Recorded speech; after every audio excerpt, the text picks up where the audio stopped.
Bonjour à tous, bienvenue à la prochaine vidéo. Comment dessiner, qu'est-ce qu'on voit? Et cette troisième vidéo sur la perspective a été consacrée à la perspective avec 3 points de fuite. Donc, comment ça marche? Bien sûr, c'est une perspective un peu plus dynamique que toutes les autres perspectives. Et c'est souvent utilisé dans les storyboards pour le cinéma, pour comics, comic book, bande dessinée, et pour toutes sortes de... quelquefois par les architectes pour vraiment faire un trait dynamique les bâtiments ou autre chose qu'ils bâtissent. Ils ont projet de bâtir, donc voilà, c'est intéressant, mais ça ne correspond pas vraiment nécessairement avec la réalité, c'est plutôt pour ajouter un peu plus de dynamisme dans les scènes, dans l'objet qu'on dessine. Donc comment ça marche? C'est le même principe, donc on fait une ligne horizontale sur laquelle, bien sûr, on va commencer par 2 points de fuite, donc c'est 1, 2 ici, d'accord? Et bien sûr, comme vous savez, dans la perspective 2 points de fuite, le plus facile, c'est diviser l'espace au milieu, approximativement comme ça. Et bien sûr, on va avec 2 lignes comme ça, on va toujours pratiquer sur la cube. Dans l'autre, voyez-vous ce point-là, je vais à travers ici, l'autre croisement c'est là, je vais à travers ici, donc j'ai à peu près forme carré ici en perspective. Bien sûr, pour ça, vous savez, les points sont un peu trop approchés parce que une autre chose encore dans la perspective 2 points de fuite, une fois vous approchez les points de fuite à objet, l'objet devient plus en plus déformé. Quand les 2 points de fuite sont éloignés, les meilleures perspectives, beaucoup plus accurates, exact, vous allez obtenir quand vraiment les 2 points de fuite sont quand même beaucoup plus loin dans certaines distances des objets dessinés. Dans notre cas, c'est juste pour vous expliquer comment ça marche les 2 points de fuite, donc je ne vais pas me concentrer sur ça, mais vous allez voir que l'objet va être beaucoup plus déformé, le cube va être beaucoup plus déformé. Donc, j'ai obtenu cette forme-là, okay, à la base. Donc maintenant, comme vous savez, je m'en vais en vertical, voilà, à peu près ici. Je traverse une ligne ici, je vais à travers de cette ligne-là, et j'obtiens approximativement, voilà, ma forme, ok, en 2 points de fuite. Je vais faire tout de suite l'autre forme, donc je vais aussi traverser 2, peut-être, voilà, ligne ici, et 2 par là, et 2 par là, donc j'obtiens la même chose.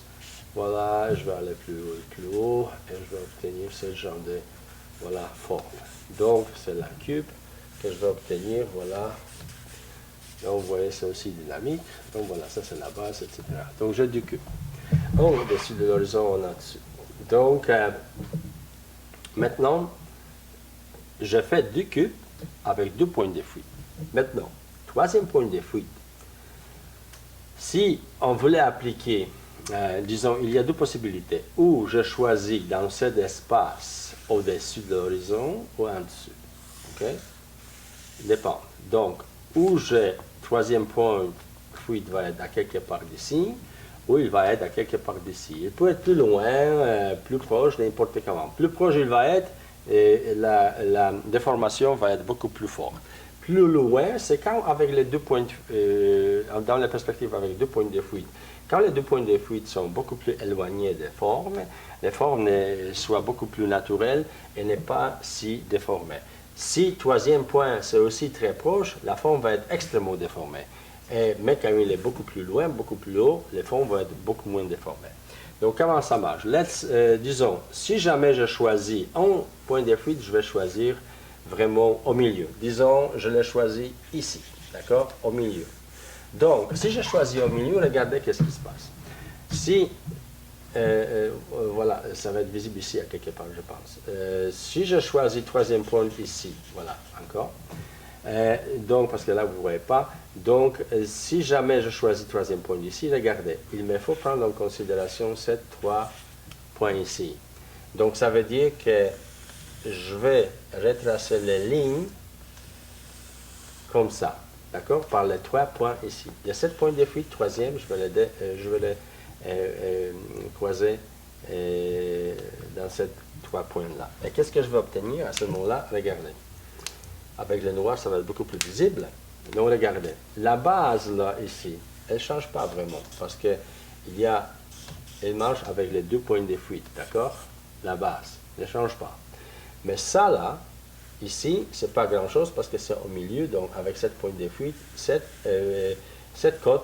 côté ne s'est vraiment déforme pas, ne change pas. Mais les deux côtés ici, regardez maintenant. Les 7 points de fuite, si j'aligne à cette côté-là, regardez qu'est-ce qui se passe. Et si 7 points de fuite, troisième, je m'en vais vers le bas, j'aligne ici, regardez qu'est-ce qui se passe. Donc, regardez qu'est-ce qui est arrivé vraiment maintenant, parce qu'ici, ça mange aussi les 2 points de fuite, et ici, 2 points de fuite. Donc, j'ai obtenu ce genre de forme déformée. Voyez-vous? Mais dans ce cas-là, je suis chanceux parce que je suis au milieu. J'ai un point de fuite au milieu. Qu'est-ce qui arrive si je les place, les points de fuite, disons, pour cet objet-là? Disons, je pointe le troisième point de fuite, peut-être ici, regardez, peut-être de ce côté-là, voilà, ici. D'accord? Donc, il n'est pas central. Regardez, à ce cas-là, chaque fois que de haut vers le bas, vous prenez les 3 points qui sont ici, les premières 3. Si vous commencez de là-bas vers le haut, vous prenez 7, 3. OK? Même 4 si vous voulez. C'est pas grave, mais 7, 3, c'est assez. Donc, regardez qu'est-ce qui se passe maintenant. J'aligne tout ça vers le troisième point de fuite. OK? Celui-là, celui-là, celui-là. Et qu'est-ce qui se passe maintenant? Regardez. Cette forme-là ne va pas changer parce que ça aligne à 7 points de fuite. Cette forme-là ne va pas changer parce que ça aligne à 7 points de fuite. Mais cette forme-là vont changer définitivement. Ils vont aller maintenant vers cette direction, regardez, vers cette direction-là. Et ici, vers cette direction-là. Donc regardez maintenant, de là, si je vais ici, je vais obtenir ce genre de déformation des formes. Donc, pour le retracer avec le noir, pour mieux voir, regardez, je suis obtenu ce genre de forme maintenant. Voyez-vous? Ce genre de forme. D'accord? Ça aligne ici, ça aligne ici, voilà. Ce genre de forme, j'ai obtenu. Voyez-vous? Déformée. Elle va un peu, voilà, comme ça. C'est une forme dynamique, mais quand même, elle se change, voilà, elle s'aligne à ce troisième point de fuite. Donc la base reste pareille, c'est juste que l'autre partie change, toujours, d'accord? C'est la même principe ici. Donc, il faut retenir une chose, je répète encore une fois toutes les perspectives. Un point de fuite, vertical et horizontal sont toujours geste horizontal, geste vertical.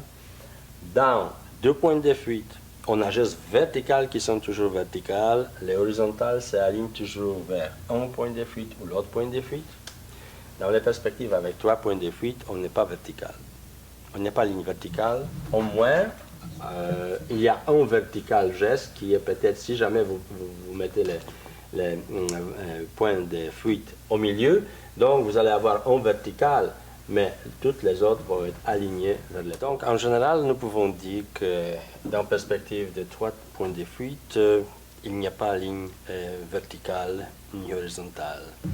Donc, parce que les horizontales sont toujours alignées ou vers un point de fuite ou l'autre point de fuite, et les verticales sont alignées toujours vers le troisième point de fuite. Voyez-vous? Troisième point de fuite. Ça dépend bien sûr où ce point se trouve. S'il se trouve exactement verticalement, il va être en ligne verticale. Mais le reste ne va être jamais vertical. Donc maintenant, à quoi ça sert ce genre de perspective? Normalement, les effets que vous allez obtenir, regardez, si jamais dans